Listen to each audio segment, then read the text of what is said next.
Assalamualaikum warahmatullahi wabarakatuh. Sehat semua ya anak-anakku.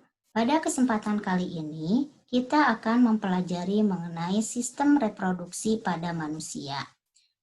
Pada awalnya, tubuh manusia itu hanya terdiri dari satu sel. Kemudian sel tersebut akan terus-menerus melakukan pembelahan.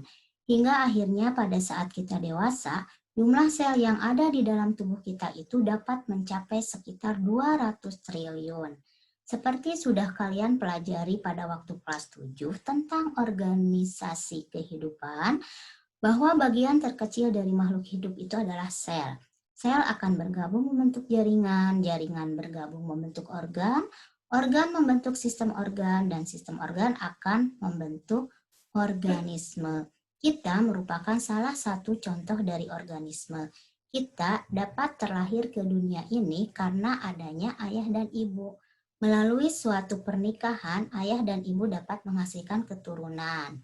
Nah, kenapa ayah dan ibu dapat menghasilkan keturunan? Karena ayah dan ibu mempunyai alat-alat reproduksi. Nah, alat-alat reproduksi ini akan kita pelajari. Tetapi sebelum kita mempelajari alat-alat reproduksi, kita akan mempelajari dulu mengenai pembelahan sel.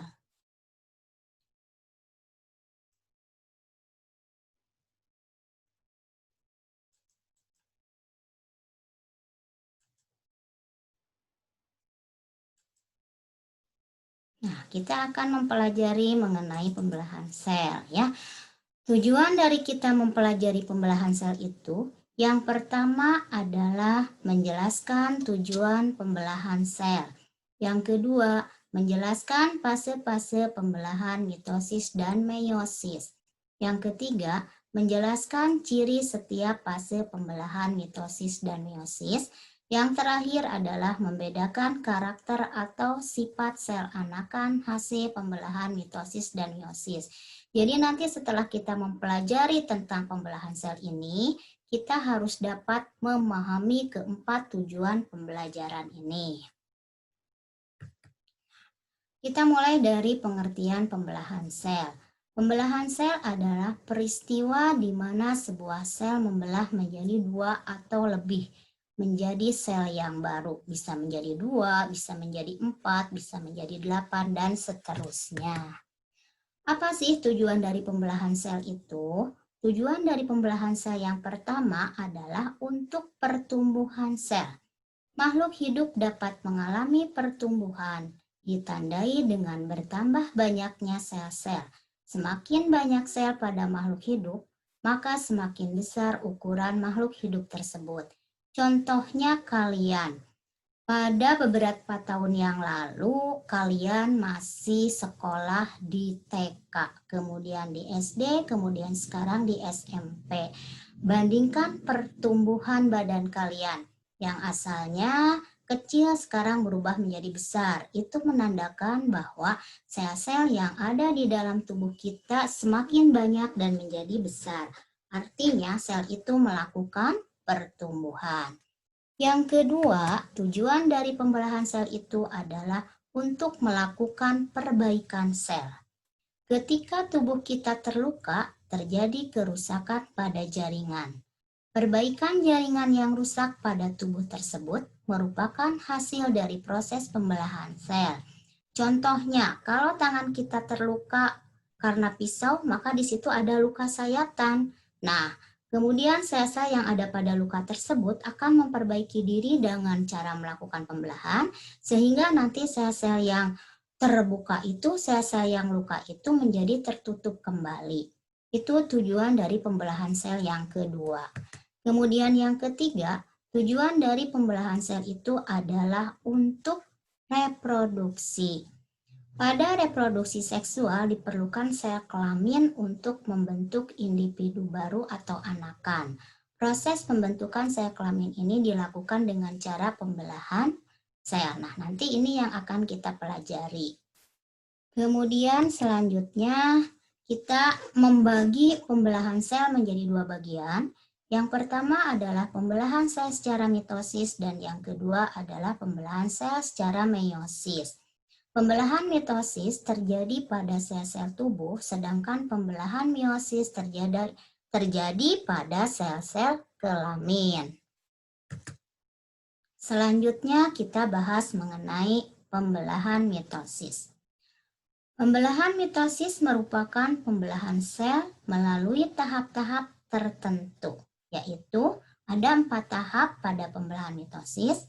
Yang pertama adalah profase, yang kedua metafase, yang ketiga anafase, dan yang keempat adalah telofase. Yang kalau kita singkat untuk memudahkan, kita singkat menjadi PROMAT.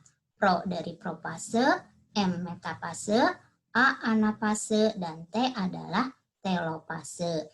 Pembelahan mitosis ini mempunyai ciri-ciri. Yang pertama, terjadi pada pembelahan sel atau somatik pada sel tubuh atau kita sebut dengan somatis. Nah, ini ya. Ciri yang pertama dari pembelahan mitosis itu ia terjadi pada sel tubuh seperti pada tangan, pada kaki, pada rambut, dan lain sebagainya. Sedangkan tujuan dari pembelahan mitosis itu pertumbuhan dan regenerasi. Pertumbuhan memperbanyak sel, regenerasi mengganti sel-sel yang rusak. Yang ketiga, pada pembelahan mitosis itu dihasilkan 2 sel anak yang identik dengan induk semula. Ketika jumlah kromosomnya diploid, dia tetap menjadi diploid, dan kalau haploid, dia tetap menjadi haploid. Dan berlangsung dalam 1 kali PROMAT.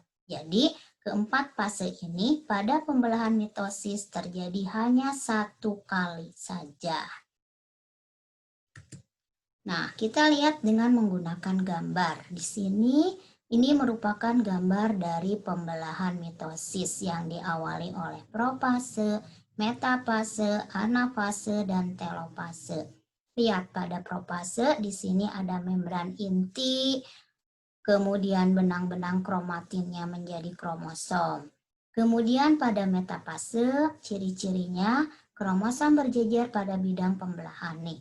Yang asalnya kromosom di sini tidak teratur, kalau pada metafase dia sudah menempatkan diri pada bidang pembelahan di sini. Kemudian fase selanjutnya adalah anafase. Kita lihat di anafase ini kromatid saudara dari setiap pasangan memisah menuju kutub yang berlawanan ini. Asalnya kromosom ini berpasangan, kemudian dia memisahkan diri. Yang satu ke kutub sebelah kiri, yang satu ke kutub sebelah kanan. Kemudian tahap yang terakhir dari mitosis ini adalah telofase. Telofase ini membran intinya yang tadi di sini masih ada, kemudian dia hilang, di sini hilang. Pada telofase membran intinya terbentuk kembali, mulai akan terbentuk kembali. Kromosom mulai merenggang, kemudian di sini ada cincin pembelahan, maka nanti di akhir telofase ini akan ada sel anakan. Jumlahnya 2 buah. Ini 1, yang ini 1. Ini. Jadi hasil pada pembelahan mitosis menghasilkan 2 buah sel anakan yang sifatnya identik dengan induknya. Kalau di sini 2N berarti dia tetap nanti menjadi 2N. Kita lanjutkan. Sekarang kita lihat tentang pembelahan meiosis. Ciri-ciri dari pembelahan meiosis terjadi pada sel kelamin. Kalau tadi pada pembelahan mitosis terjadi pada sel tubuh, pada pembelahan meiosis terjadi pada sel kelamin, yaitu pada dihasilkannya sel telur dan dihasilkannya ovum. Sel telur atau ovum dan sel sperma. Jumlah sel anaknya ada 4. Jumlah kromosomnya setengah dari induknya. Pembelahan terjadi 2 kali dan membutuhkan waktu yang lebih lama dibandingkan dengan pembelahan mitosis. Nah, ini perbedaannya dengan yang mitosis, di sini terjadi pada sel kelamin. Kalau pada mitosis anak yang dihasilkannya 2, di sini sel anaknya yang dihasilkan 4. Jumlah kromosomnya yang ini setengah dari induknya, kemudian terjadi 2 kali pembelahan. Nah, pada tahapan-tahapan pembelahan meiosis berlangsung dalam 2 tahap, yaitu meiosis 1 dan meiosis 2. Kalau pada mitosis hanya 1 tahap saja.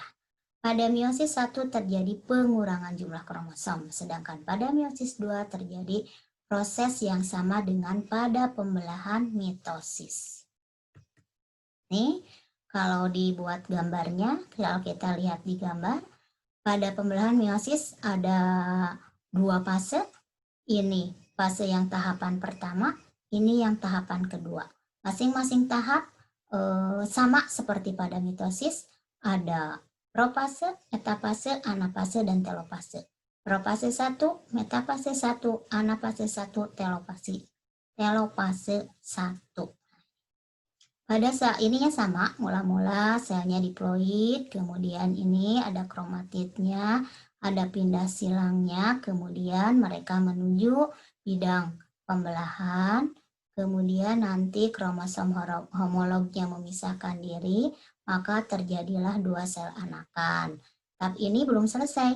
Kalau pada meiosis, sel anakan ini akan terus melakukan pembelahan pada tahap meiosis kedua. Nih.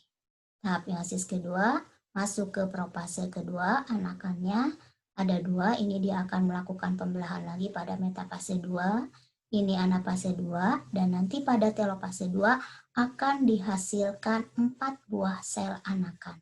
Yang ini nanti akan membelah menjadi 2, yang ini membelah menjadi 2, akhirnya dihasilkan 4 sel anakan. Kalau pada mitosis tadi hanya dihasilkan 2 sel anakan.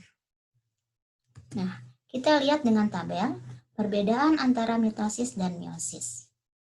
Nih, tempat berlangsungnya. Nah, tabel ini juga bisa kita bikin sebagai suatu kesimpulan bahwa pembelahan sel itu ada dua, ada pembelahan mitosis dan pembelahan meiosis. Perbedaan antara pembelahan mitosis dan meiosis ini kita lihat dari berbagai aspek. Yang kita lihat di sini ada 6. Yang pertama dilihat dari tempat berlangsungnya. Kalau mitosis tadi sudah dijelaskan pada sel tubuh, pada kaki, pada tangan, pada rambut, dan lain sebagainya. Kalau pada meiosis di sini terjadi pada sel kelamin. Tujuannya pada mitosis, pertumbuhan sel dan mengganti sel yang rusak. Kalau pada meiosis, pembentukan sel gamet atau gonad. Jadi nanti dia di sini tujuannya akan membentuk sel telur dan akan membentuk sel sperma. Kandungan genetiknya di sini sama dengan induknya, kalau pada meiosis berbeda. Jumlah sel anakan pada mitosis 4, pada meiosis, Jumlah sel anakan pada mitosis yang dihasilkannya adalah 2, sedangkan pada meiosis dihasilkannya 4. Jumlah pembelahan mitosis 1 kali, sedangkan pada meiosis adalah 2 kali. Kalau tahapannya sama, dua-duanya tahapannya tahapan profase, metafase, anafase, dan telofase. Jumlah kromosom sel anakannya di sini diploid atau 2N, kalau pada meiosis setengah dari sel induknya.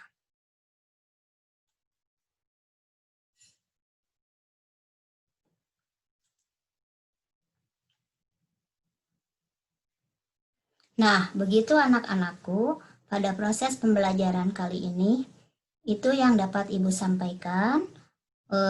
Silahkan disimak baik-baik, diulangi kembali apa yang sudah kita diskusikan, yang sudah kita pelajari barusan, sehingga nanti kalian betul-betul mengerti mengenai pembelahan mitosis dan meiosis.